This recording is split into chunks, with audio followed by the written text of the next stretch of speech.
President Trump is flying to China this week. But if you want to understand what is really going on, you need to pay very close attention to what Russian President Putin just said. We started working with our major partners and friends, primarily with our friends from the People's Republic of China, India, and some other nations, including the U.S. administration.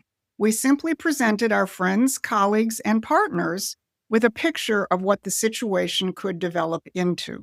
Now, Putin was referring to security concerns around Victory Day, but his list of Russia's partners and friends, China, India, and the United States, tells you everything about why the empire had to convene a big anti-Trump war council in Mark Carney's Canada this past weekend, headlined by top Soros and Obama operatives.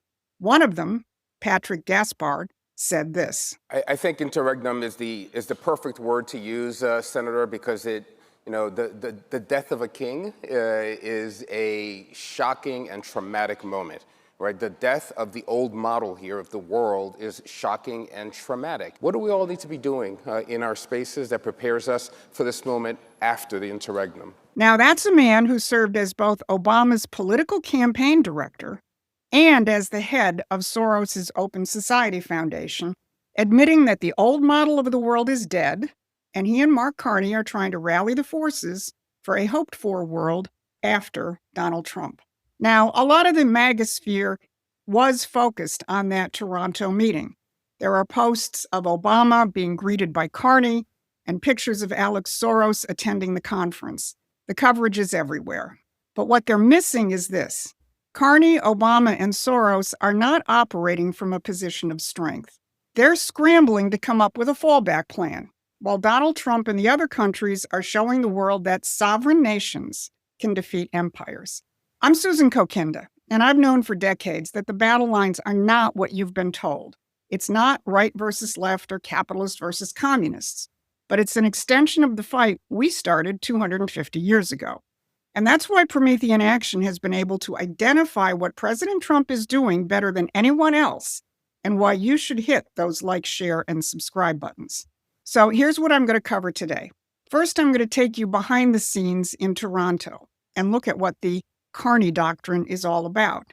Second, I'm going to look at the new global configuration that the Carney Doctrine is trying to stop.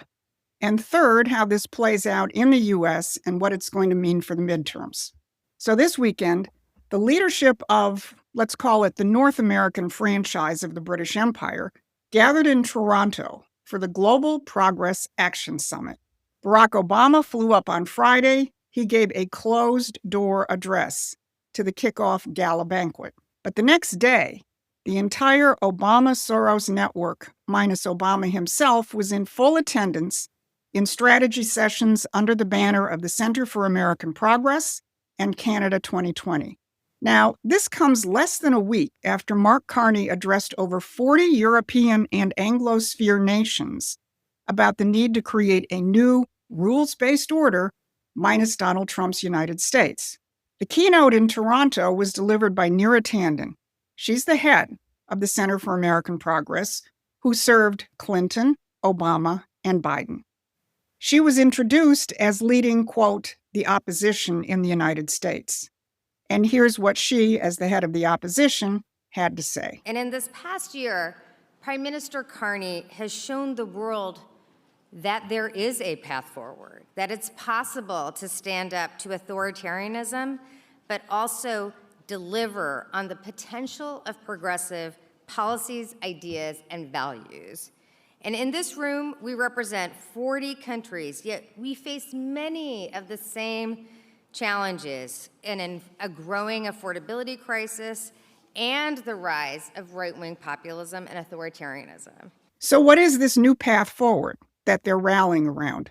At the summit, Mark Carney's foreign minister called it the Carney Doctrine and described it as principled pragmatism. Translated into plain English, that means keeping all the structures of globalism in place. Free trade, the green agenda, NATO, unchecked immigration, and forever wars, but face the fact that broad layers of the population have had it with the woke and crazy policies of the hard radical left and the economic impact of those globalist policies. So instead, their strategy: blow smoke in their eyes and act like you care about their economic well-being. I think some of them read the writing on the wall after Keir Starmer's epic defeat in Britain last week.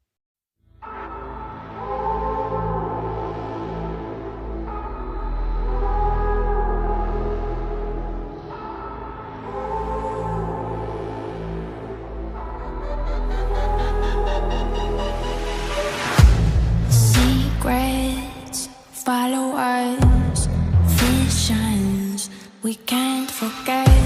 The animal inside got a hold of us, but we don't feel regret. Everything's twisted, but we don't feel a thing. There's no resistance. In our blood, no escape. Can't outrun, no, we can't get away. It's in our blood, in our veins. This is the world we made.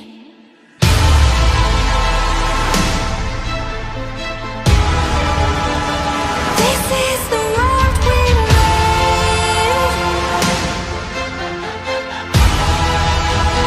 This is the world we made.